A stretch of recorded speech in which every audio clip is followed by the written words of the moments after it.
All right, thank you very much. Yeah. Kentucky State Park, Pat Stipes. It is Wine Wednesday, one of my favorite days, and John Johnson is with us once again. John, one thing I noticed, I was looking over your notes, what we're going to talk about today, and I love this. Price point is very good on some of your selections today. I mean, I'm always looking for a deal. I like good wine, and can you have both? Can you get a good deal and still get good wine? Yes, you can, John. That's what I want to hear. At the wine rack, right? Absolutely. So we're going to show some of those today, and basically all these wines range from $8 to $15 a bottle. And I think it's obviously it's hot. It's still hot.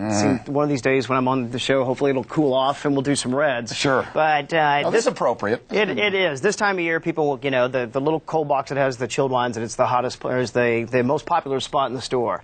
So I brought 6, and to start off, just with our first hitter here, this is Benvolio, which is a Pinot Grigio. Nothing really remarkable about the Pinot Grigio grape. It's well known. It's the second most popular grape type, white wine grape type in America. But what is special about this wine, I think, is just the quality for the price. That's a $7.99 bottle. It's from Friuli, way up in northeast Italy. It has really, I think, expressive notes of like tangerine and peach and apricot on the nose, and a little melon, but it's definitely dry. So it's one of those fruity, dry wines that's great to take to a party or sit out on a patio with. And you don't have to tell your guest how much it costs you, right? They just take the good price. wine. Yeah, we take the price tags off before you leave the store. There you go. Yeah, okay. We had that evidence. The second wine is something a little bit more unusual. It's a grape type called Torrontés, and Torrontés is native to Spain originally, but does extremely well in Argentina. It's becoming known, just like Malbec's become the red wine grape of Argentina, Torrontés is becoming the white wine grape.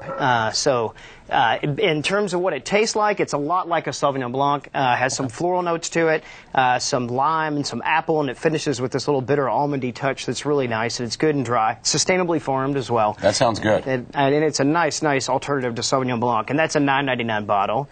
Third one up would be Natura, which is a Sauvignon Blanc from the Val Central or Central Valley of Chile, which Chile is a little bit warmer climate for most grapes, but they have these little pockets or microclimates where it does get cool enough to grow what is a cool white wine grape of Sauvignon Blanc. That one in particular, I think, is a lot of bang for the buck for a $9.99 bottle. It's really nice and grassy and citrusy on the nose, and you get a lot of that on the palate, as well as this nice minerality that makes it a really good seafood wine. And it's one of my favorite bargain Sauvignon Blancs. You know what I want you to do? When I go to order wine, I want to I want to have something in my ear where you're talking, so I can just go, this has this, I have customers do that. Literally, I'm not kidding you. Really? They'll be on vacation, they'll call and they'll say, I have a silly question for you, but I'm in Los Angeles, and I'm looking at the wine list. It makes you look like a connoisseur. I've got your number. You got my number. The fourth one up is is Valley of the Moon, and that's what's called a Pinot Blanc, which is not as well known as Pinot Grigio. It's an Alsatian grape in origin. Kind of has it's a good bridge between like the light guys like these three, and then fuller bodied wines like Chardonnay. Okay. But it's unoaked, and it kind of has a nose on it that's sort of like a Riesling, but it's drier and it has more body. Okay. And that's a wonderful something different. This is also something a little bit unique. So I'm showing you wines that you can take somewhere and people think you really know your stuff. Okay, cool. This is called Martaviñas, which is an Albarino.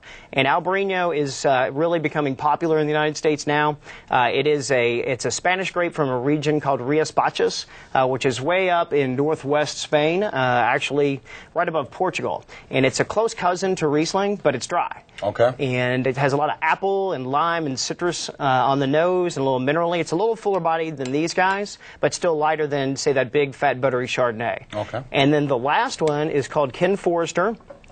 This is a Chenin Blanc, and that's from South Africa, so we're going all over the world with these 6 wines today, which is kind of fun. That's a Chenin Blanc, or as they call it in South Africa, they call it Steen, S-T-E-E-N for some reason. And that's going to have just a tiny touch of sweetness for somebody that wants something not as sweet as, say, a Riesling or Gewurz, but just a little hint of sweetness, which is nice in the summer. And all of these available at the wine rack? Absolutely. Okay, now here comes my favorite question when it comes to wine. Who's going to open the bottle? Okay, and John is doing the honors? Absolutely. I promise you this, I always have to go to my guest announcer first. You're a good host. Jeffrey Lee Puckett, I'm on the way. I'm coming. Help is on the way. The waiters Thank you very much. There you go. Pat Stipes is there. Pat, let me know if you like that, and then tell us what's coming up on the show if you would. Our You do like it? You like the good. smell? So you know what you're doing, don't you? All right. Well, tell us what's coming up here on Live from 725. Well, up next on Live from 725 South Point, it's the 725 Music Review with Jeffrey Lee Puckett.